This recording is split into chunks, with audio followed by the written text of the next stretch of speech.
10장 1, 2절을 다시 읽겠습니다. 10장 1, 2절. 여호와께서 모세에게 이르시되 바로에게로 들어가라. 내가 그의 마음과 그의 신하들의 마음을 완강하게 함으로 나의 표정을 그들 중에 보이기 위함이며 내가 내게 애굽에서 행한 일들 곧 내가 그들 가운데서 행한 표징을 내 아들과 내 자손의 귀에 전하기 위함이라. 너희는 내가 여호와인 줄을 알리라. 여호와께서 이제 모세에게 말씀하시면서 하나님께서 바로와 그의 신하들을 완강하게 하셨다 이런 말이 있어요. 근데 하나님은 누구를 그렇게 완강하게 만드시는 분은 아니에요. 사람들이 완강한 것은 인간은 다들 죄성을 가지고 있어서 사단이 이를 자극하게 되면 그들은 하나님에 대하여 완강하게 나올 수밖에 없어요. 그래서 하나님 일부러 이렇게 바로와 그 신하들을 완강하게 한 건 아니고 하나님이 내버려 두면 계속 완강할 수밖에 없어요. 왜 그렇다고? 죄성을 가지고 있고 사단이 자극하면 하나님께 대하여 계속 완강한 태도를 그들은 가질 수밖에 없는 것입니다. 그래서 하나님께서 내버려 두니까 그들은 계속 완강하게 되는 거지요. 그래서 이제 이것을 유기다 이렇게 얘기합니다. 내버려 둔다. 로마서 1장을 읽다 보면 하나님께서 그들이 조물주를 대신해 가지고 피조물을 섬기게 되는데 하나님은 그들 정욕대로 그냥 내버려 뒀다 이런 말씀이 있죠. 내버려 두는 것, 유기. 그냥 하나님 내버려 둬도 사람은 항상 죄성을 가지고 있기 때문에 사단의 역사로 하나님께 늘 완강할 수밖에 없는 거예요. 그래서 이제 우리는 하나님께 대해서 완강하면 안 되겠지요? 근데 이 완강함을 부드럽게 하시는 분이 누구라고? 성령님이시니까 성령님께서 제 마음을 이렇게 부드럽게 해주셔서 하나님을 잘 따를 수 있도록 하게 해달라고 늘 더 기도하시기를 원합니다.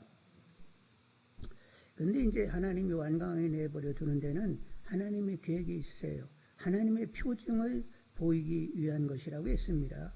2절에 보면 표징을 보이겠다고 이렇게 말씀을 하시는 거예요.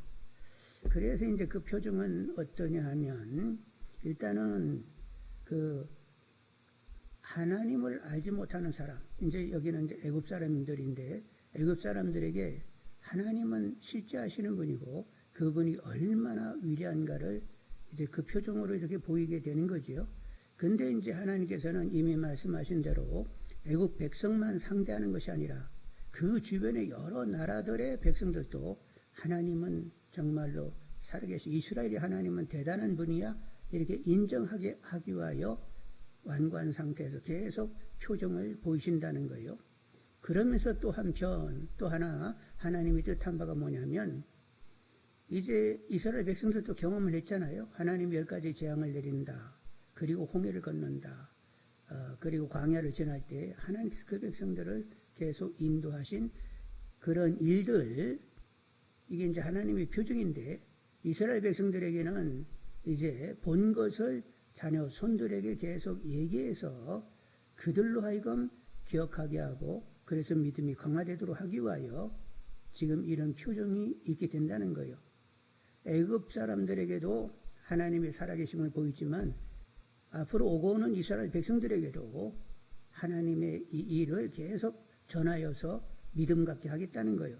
그래서 이스라엘 백성들은 절기로 그걸 기억해내잖아요. 유월절 그리고 또 매추감사절 이렇게 수장절, 초막절, 수장절이 이제 초막절인데 이런 절기를 통하여 하나님께서 그 구원의 역사를 어떻게 행하셨는지를 계속 그들은 이제 기억해내게 되는 거죠.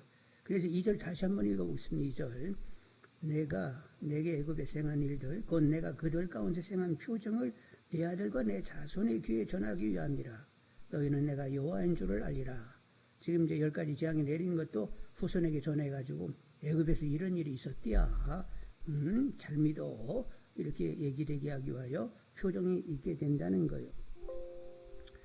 여러분 우리들도 이렇게 후손에게 전할 간증거리가 좀 있어야 되겠죠?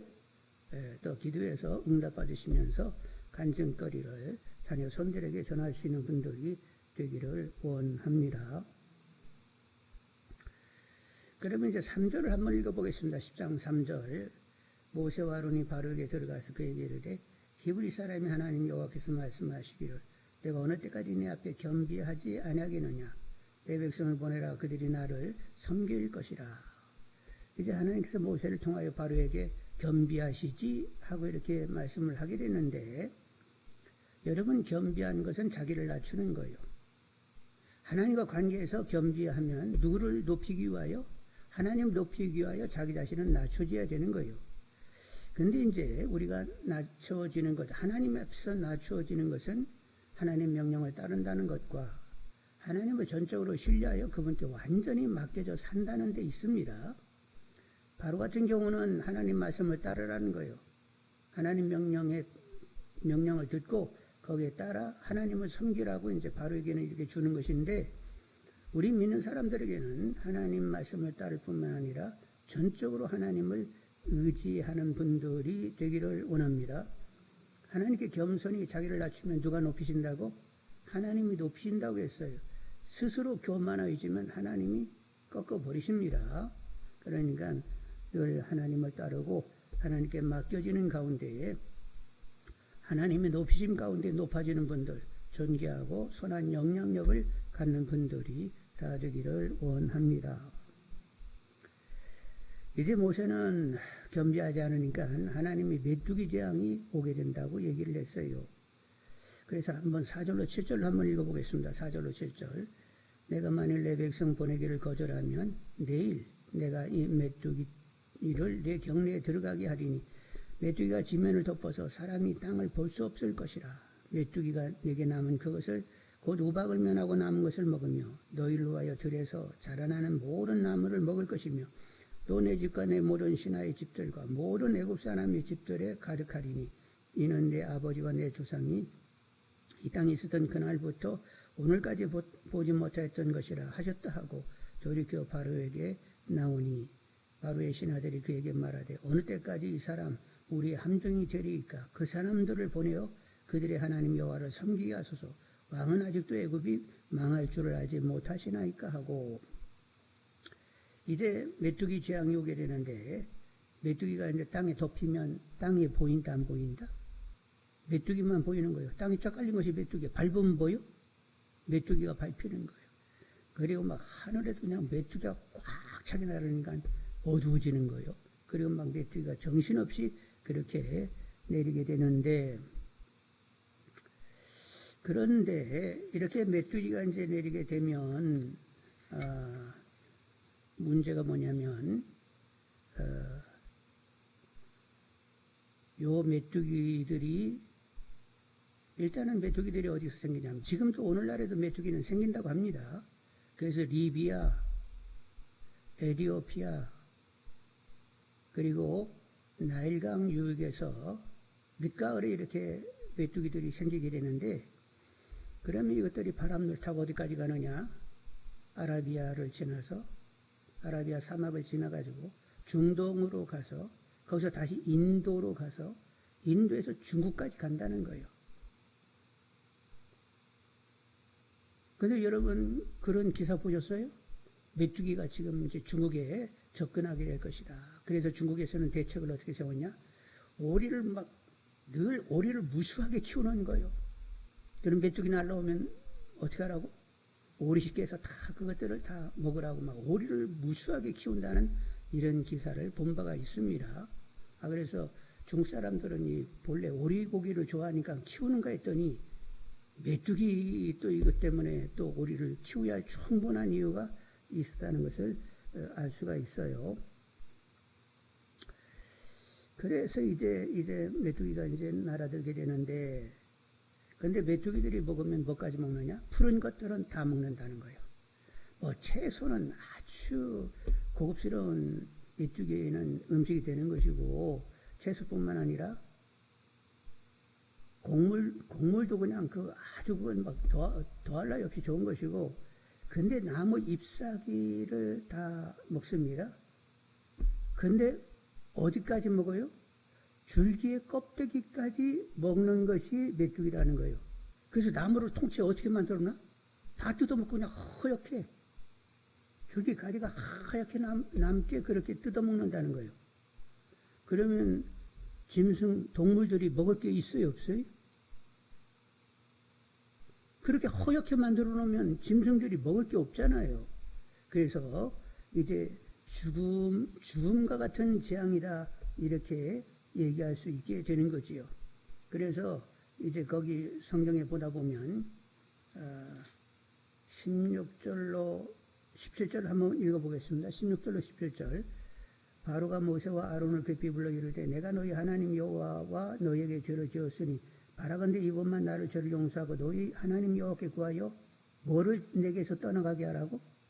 이 죽음만은 내게서 떠나가라. 메뚜기의 재앙을 죽음의 재앙이라고 얘기하는 것은 모든 그 푸른 것들을 다 먹어버리니까 나중에는 사람도 먹을 것이 없지만 짐승들마저도 먹을 것이 없게 되는 이런 경우가 돼서 죽음이 임하게 된단 말이요. 그래가지고 이제 하여간 잘못했으니까 이 죽음이 떠나가게 해달라고 그렇게 부탁하게 되었던 거지요. 그래서 이제 모세는 또 하나님께 기도해가지고 서풍이 불어서, 전에는 동풍이 불어가지고 메뚜기들이 날아가는데 이번에는 서풍이 불어가지고 홍해에 다 빠져 죽게 하셨던 거지요.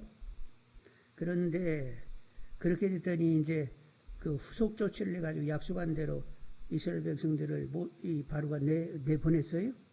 여전히 완강하게 굴었습니다. 그래서 이제 이번에는 어떻게 할까? 그래서 이제 하나님은 또 계획이 무슨 계획이 있었냐면 흑암의 재앙이 내리게 되었어요. 흑암이. 그래서 21절로 23절을 보겠습니다. 21절로 23절.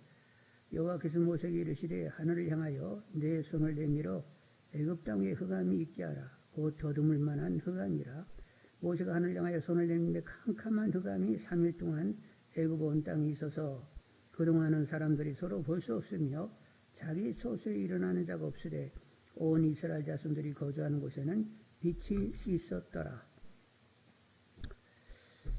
애굽은 때로 어두워지는 때가 있는데 뭐냐면 그것이 춘분 전후에서 이렇게 봄이 되었을 때 사막에 바람이 부는 거예요. 사막에 모래바람이 불어요. 혹시 그런 경험이 있었는지 모르겠네. 이렇게 모래바람이 불게 되면 도시 전체가 그냥 큰 무슨 쓰나미 같이 모래가 막 이렇게 높은 위치로 그냥 그 도시 전체를 덮어버리는 거예요. 모래바람이 그냥 쫙 지나가면 모래가 덮어버리는 거야. 그러면 하늘이 어두워지면서 그렇게 이제 덮이게 되는데 모래 폭풍이라고도 하고 얘기하지요. 그래서 이렇게 그런 아프리카 같은 데 가보면 그런 경우들이 있어요. 막 모래바람이 확 도시 전체에 이렇게 밀려오고 덮쳐서 막 부는 것을 이렇게 경험하게 되는데, 근데 이제 한번 그런 모래바람이 불게 되면 2, 3일 계속 분다는 거 2, 3일 동안. 그러면 밖에 출입도 못하고 집에만 있어야 되는 거지요. 근데 이번 흑암은 그런 정도가 아니라 이제 하나님께서 특별히 역사에서 흑암이 나타나게 되는데 애굽 온 지역은 흑암으로 꽉 캄캄해졌는데 그래서 사람도 이렇게 볼 수 없는 거예요. 만져야 돼 서로들. 이렇게 캄캄한데 이스라엘 백성들이 살고 있는 곳은 그렇다 안 그렇다? 거기만은 그냥 밝은 거요. 그러니까 이거 하나님이 하시는 일이지요. 예수님의 제자들이 이제 예수님과 함께 헐몬산에 기도하러 가셨습니다. 근데 이제 밤중에 이제 기도하다가 제자들은 잠이 들었어요. 근데 어떻게 보니까 막 쥐가 너무 밝아가지고 눈이 떠졌어. 떠서 보니까 예수님과 거기에 엘리야와 모세가 변형되어가지고 빛난 모습으로 거기 계셨죠. 다른 데는 다 캄캄해가지고 다들 잠들 자고 있는데 거기는 그냥 대낮같이 환했다는 거예요. 그래서 하나님께서 하시고자 하면 어느 쪽은 캄캄하고 어느 쪽은 밝게 하실 수 있는 줄 압니다. 근데 이제 이 말씀을 들여다보다가 이런 생각을 하게 됐네요.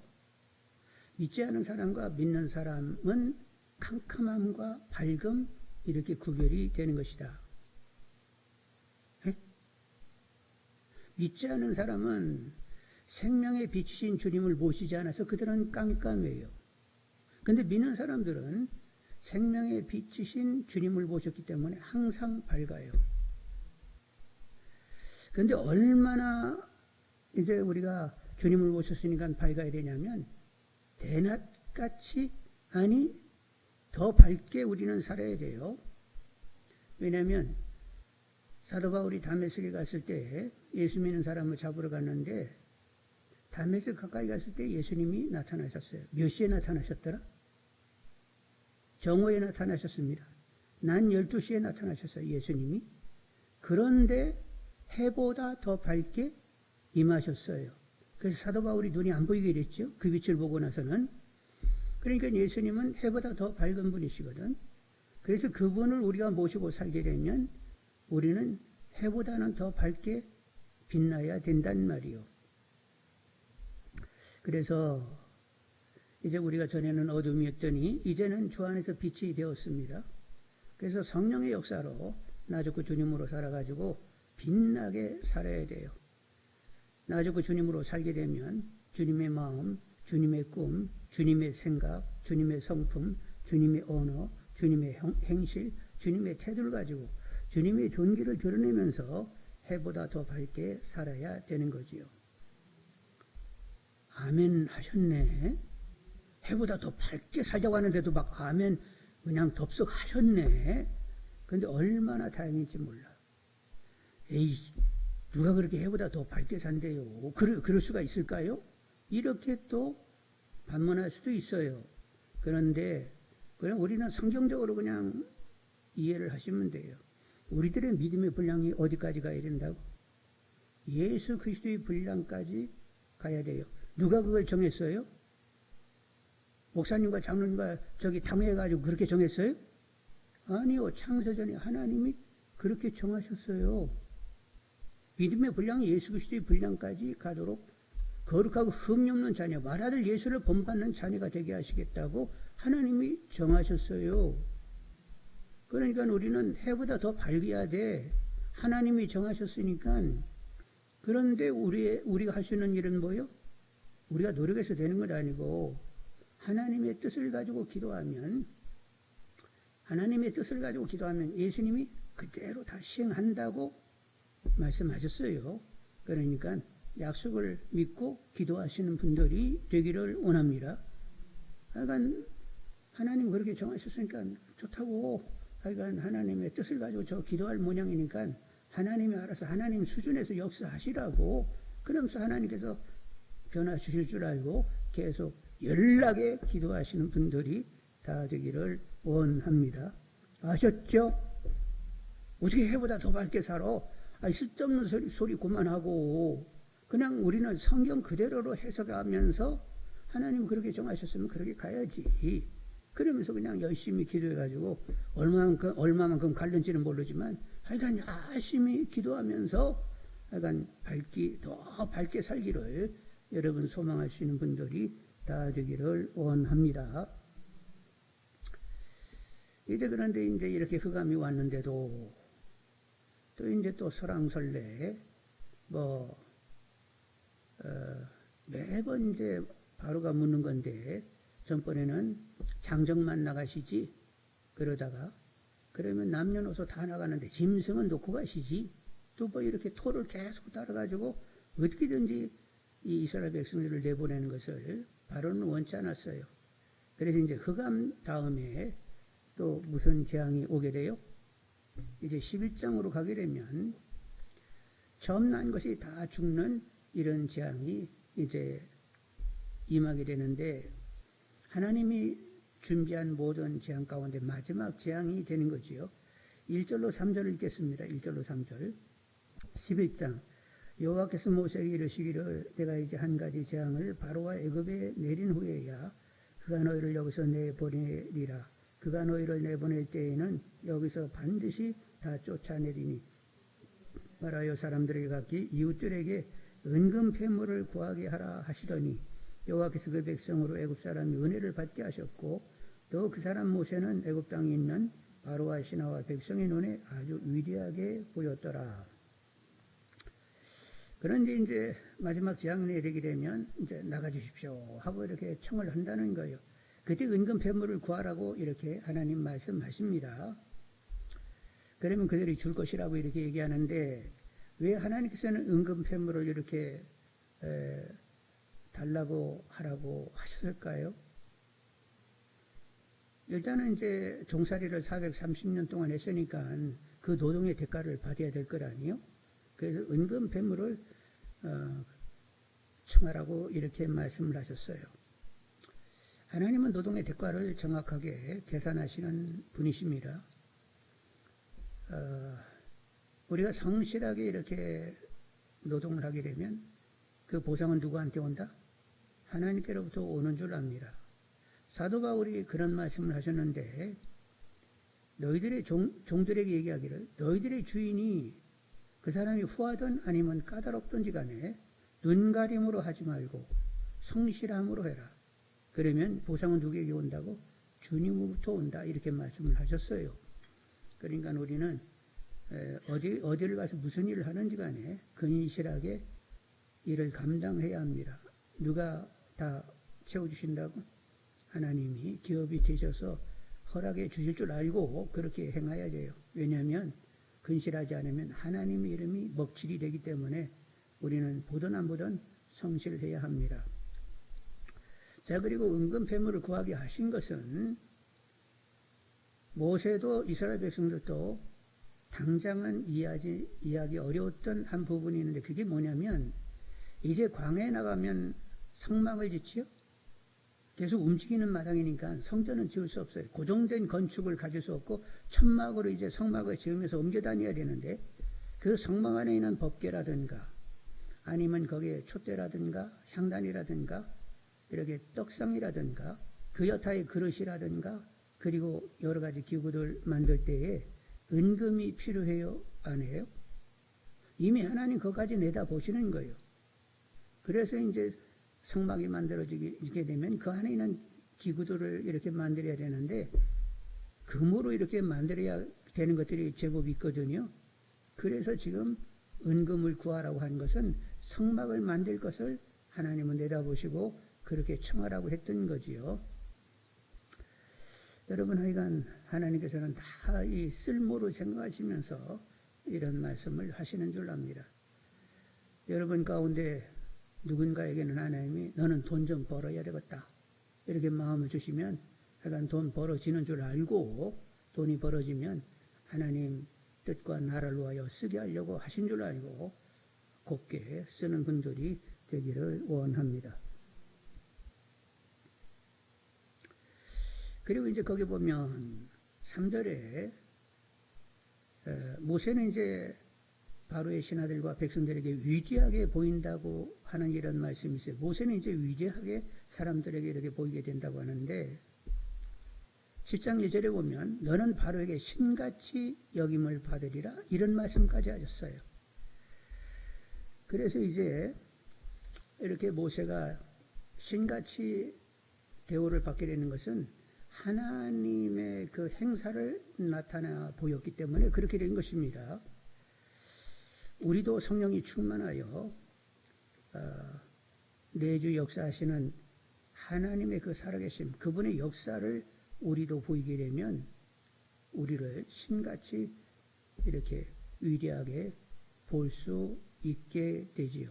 여러분 사도 바울이나 사도 베드로가 이렇게 전도할 때 많은 표적이 나타날 때 사람들은 신같이 이런 여긴 경우들이 있단 말이요. 그런데 우리는 하나님을 아바 아버지로 부르는데 하나님의 아들, 딸들이요 후사들이요. 그리고 누가 수종든다고? 천사들이 수종드는 자들입니다. 우리가 예수 이름을 명하면 마귀와 악귀들이 듣습니다. 그러면 우리는 신의 반열에 이미 들어와 있는 거예요? 안 들어와 있는 거예요? 신의 반열에 들어와 있습니다. 그래서 또 하나님을 깨끗이 정하게 모시면서 하나님의 내주와 역사가 나타나며 표적이 드러나는 가운데 신같이 여김을 받는 분들이 되기를 원합니다. 특히 마귀하고 그 졸개들이 우리를 딱 보면 알아봐야 못 알아봐요? 우리가 정말로 하나님을 제대로 모시고 표적과 기사를 일으키는 사람이면 그들이 알아봐요. 네? 성경에 보면 제사장 스게아의 아들들이 귀신을 쫓았습니다. 뭐라고 주문을 외웠느냐면 바울이 전하는 예수 그리스도의 이름으로 명하노니 귀신아 떠나가라 하고 그들이 외쳤더니 그 귀신 들린 사람이 뭐라고 했어요? 내가 바울도 알고 예수도 아는데 너는 보였마? 알아요 몰라요? 안다니까. 그러니까 우리가 정말로 늘 정하게 하나님 모시고 하나님으로 살고자 하면 이 귀신들이 우리를 알아본다니까. 우리는 어렸을 때 그런 얘기 많이 들었어요. 무당이 푸닥거리 하는데 그 교회 학교 아이가 거기 가서 서 있으면 이 푸닥거리가 안 된다는 거요. 그런데 무당이 누가 예수 믿는지 알아요 몰라요? 알아요. 그래가지고 얘야 너는 예수 믿는 아이니까 네가 있으면 이거 푸닥거리가 안 돼. 좀 미안하지만 가주라. 이렇게 부탁을 한다니까. 그래서 우리는 천사도 우리를 수종들지만 마귀와 귀신들도 우리를 알아보고 알아모시는 분들이 다 되기를 원합니다. 그게 여러분이 그냥 대충 뭐 공릉동에 사는 뭐 그런 대충 뭐 그런 사람이요. 여러분 하늘의 시민권을 가진 그 하나님 보좌 우편에 안심받은 하나님의 거룩한 후사들이요. 내가 누군지를 정확히 아는 분들이 되기를 원합니다. 나를 아는 만큼 처신을 하게 되어 있어요. 나를 물어보면 그냥 세상에서 막 어울리고 그냥 교회 와서는 거룩한 척하고 막 이렇게 그냥 살게 되는데 정말로 하나님을 알고 나를 알게 되면 나는 어떻게 살아야 되지? 그 질문에 답을 가지면서 더 분별력 있게 더 말씀으로 더 믿음으로 살아나게 되는 거지요. 그래서 누가 알아모신다고? 마귀 새끼들도 아이고 거룩하시니요 하고 우리를 알아보게 된단 말이요. 여러분 마귀들도 알아모시는 분들이 다 되기를 원합니다. 자, 이제 초태생이 이제 다 죽게 되게 되는데, 그래 막, 하여간 애국 온 천재 그냥 애국 소리가 얼마나 대성통곡하는 소리가 날지 몰라요. 6절로 8절을 한번 읽어보겠습니다. 11장 6절로 8절. 애국 온 땅에 전무후무한 큰 부르짐이 있으리라. 그러나 이스라엘 자손에게는 사람에게나 짐승에게나 개 한 마리도 그 혀를 움직이지 아니하리니 여호와께서 애굽 사람과 이스라엘 사이를 구별하는 줄을 너희가 알리라 하셨나니 왕의 모든 신하가 내게 내려와서 내게 절함이 이르기를 너와 너를 따르는 온 백성은 나가라 한 후에야 내가 나가리라 하고 심히 노하여 바로에게서 나오니라. 이제 하나님께서 이제까지 일을 진행하셨는데 결국 애굽 백성들이 애걸 복걸하면서 나가주시죠 나가주시죠 이렇게 해야만 엎어져가지고 절을 하면서 나가달라고 부탁을 해야만 그때 나가게 된다. 이제 이렇게 모세가 얘기하게 됐는데 그렇게 일이 진행되도록 계속 만드신 분이 누구요? 하나님이세요. 하나님이 이미 몇 가지 재앙이 가야만 그렇게 엎어질 줄을 하나님은 다 아세요. 그래서 10가지 재앙을 하나님께서는 그 순서를 정해놓으시고 10가지 재앙을 내리셨던 거예요. 그래서 이제 결국 이스라엘 그 애굽의 사람들이 엎어지게 되는데 이렇게 일을 진행하신 것은 다른 데 있는 것이 아니라 실추된 하나님의 이름을 높이기 위하여 그리하신 것입니다.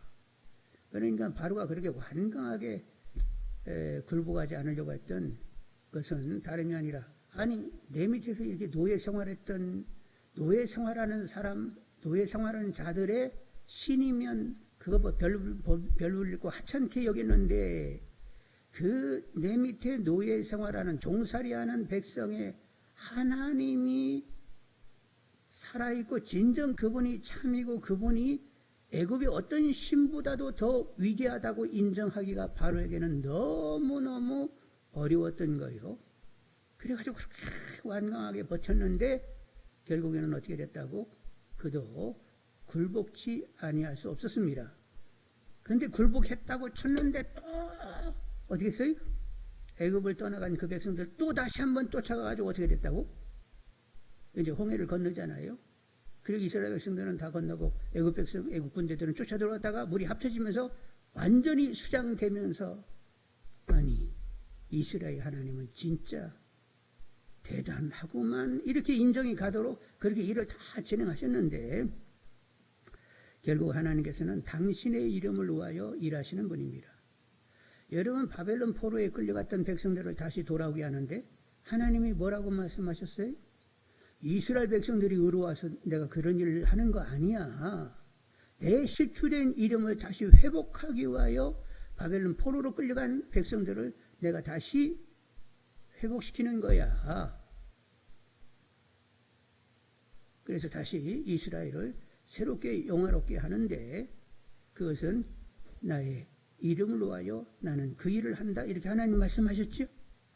그래서 지금 애굽 가운데 이런 일을 하시게 되는 데는 약속하신 대로 백성들을 구원해내야 되는 일도 있지만 당신의 이름을 높이기 위하여 이런 일을 하고 계시는 것입니다. 그래서 말씀인데 하나님의 이름을 위하여 사시는 분들이 다 되기를 원합니다. 주님의 가르쳐준 기도 제1번 하늘에 계신 우리 아버지 이름이 거룩히 여김 받으시오며 먹든지 마시든지 무엇을 하든지 하나님의 영광을 위하여 하라. 어둠에서 귀한 빛으로 인도해내신 아버지의 덕을 선전하도록 하라. 여러분 내 이름 못 내서 내 이름 못 내가지고 내가 인정받지 못하여 안달할 이유 전혀 없어요. 그냥 하나님 아버지 이름을 위하여 기꺼이 삶을 살고자 하는 하나님의 바로 그 자식들이 다 되기를 원합니다. 그렇게 살면 하나님의 이름을 높이고자 그렇게 전심하면 누가 여러분을 세워주신다고? 하나님이 세우시는 거예요. 그러니까 하나님이 세우기 전까지는 내가 어떻게 가지고 뭐 인정받고 뭐 어쩌고 뭐 사람들이 나를 잘 봐주고 그런 생각 다 지우시고 그냥 하나님을 위하여 살면 하나님이 다 알아서 필요하면 다 이렇게 세워주신다. 이렇게 믿는 분들이 다 되기를 원합니다.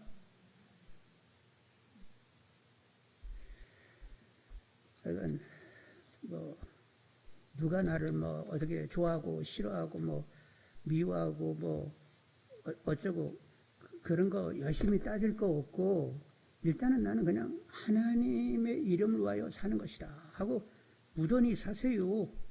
그러면 하나님께서 다 때에 높여주시고 영향력을 갖게 하시고 전기타 이렇게 인정받게 하시는 것이지요. 그렇게 순서를 가지는 분들이 다 되시기를 원합니다.